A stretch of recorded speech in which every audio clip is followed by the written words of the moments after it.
Right, guys, I made a video a couple of, let me say 1 or 2 days ago with regards to the security works in the UK, security, and that you need SIA license to be able to carry out security works in the UK. SIA license, Security Industry Authority, you need that license.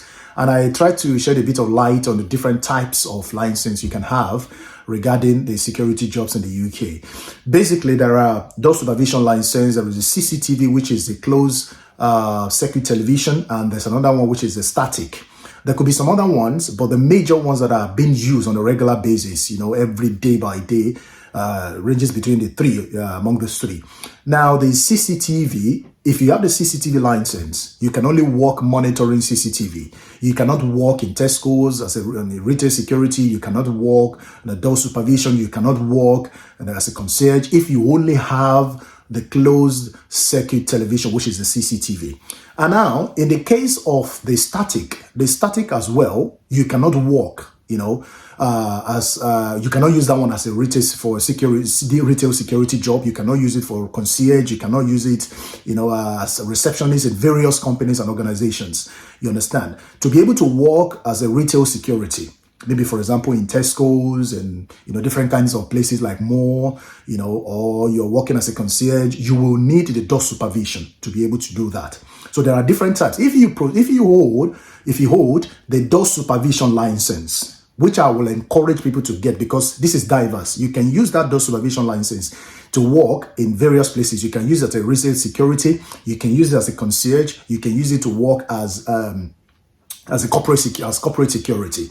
You understand? So, but then you can have the three if you have the money. There's nothing wrong in you having the three. If you can renew every 3 years, because this license will only take you for 3 years. After the third year, you have to renew again, going through the first aid training and various other trainings alongside with it, and then you now have to go for the renewal of the license, which is quite important.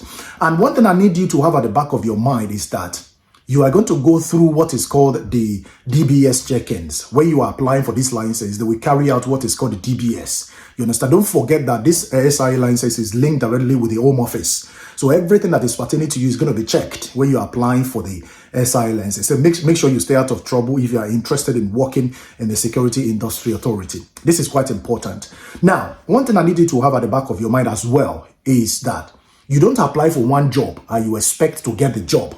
This is one thing about people in the UK. You apply for various companies. Keep applying. Out of every 10 jobs, I'm sure there's going to be one. You don't apply for 1 or 2 jobs and you're expecting that, because I'm not called in this job, I'm not called for the job or for the job. That means I couldn't find job. You have to keep applying. Even if you are a professional in a particular work, you understand, in a particular field, you have to keep applying. A lot of people have applied over 20 times before they could get called up for an interview.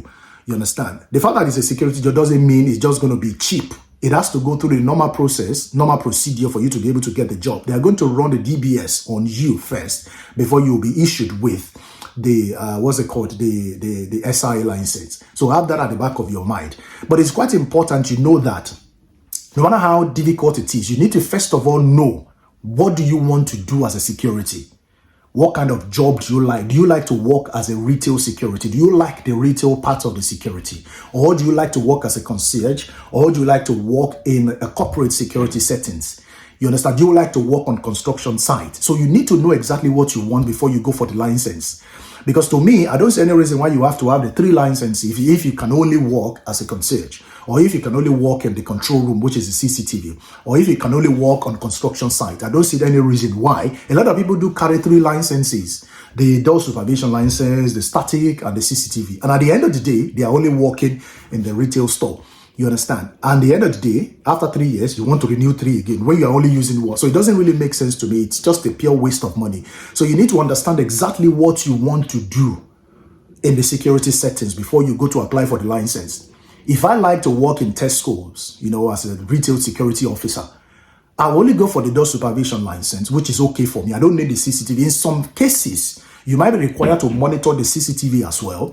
If the job the job role requires you to monitor CCTV, they might require that you have both If you are required to have both, then you can. But if you're not required to have both licenses, then you just stick yourself to one, which is the door supervision. And at the end of the 3 years, you're not going to pay too much money to renew it. So keep applying to various companies. I don't want to mention names of companies here, otherwise it will look like I'm advertising them. You understand? Except if they're going to pay me for such. You get?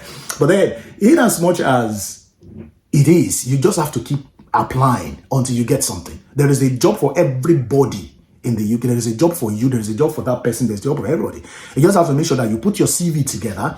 Keep applying. You can go to Total Jobs. You can go to Reed. You can go to Job One Day. You can go to different kinds of websites for you to be able to apply for your job. Have the understanding that there are broad differences between these licenses. Don't go and apply for CCTV and get the license for closed circuit television, and you think you could be working in a retail store. No, you can't do that. Or you'll be working on construction site. No, except you are solely required to monitor CCTV. That is when you need that. So get the differences between these licenses and know the ones you are going for. It is quite important. There are jobs. Keep applying. Don't wait. Don't stop. Don't be tired until you get something. I mean, if you don't fall, you can't rise, isn't it? So you have to keep pushing and keep applying. A lot of people have applied over the period of time, 20, 25, 30 times before they get called up for one job. Have it at the back of your mind that you won't just apply now and you get the job now. And understand that.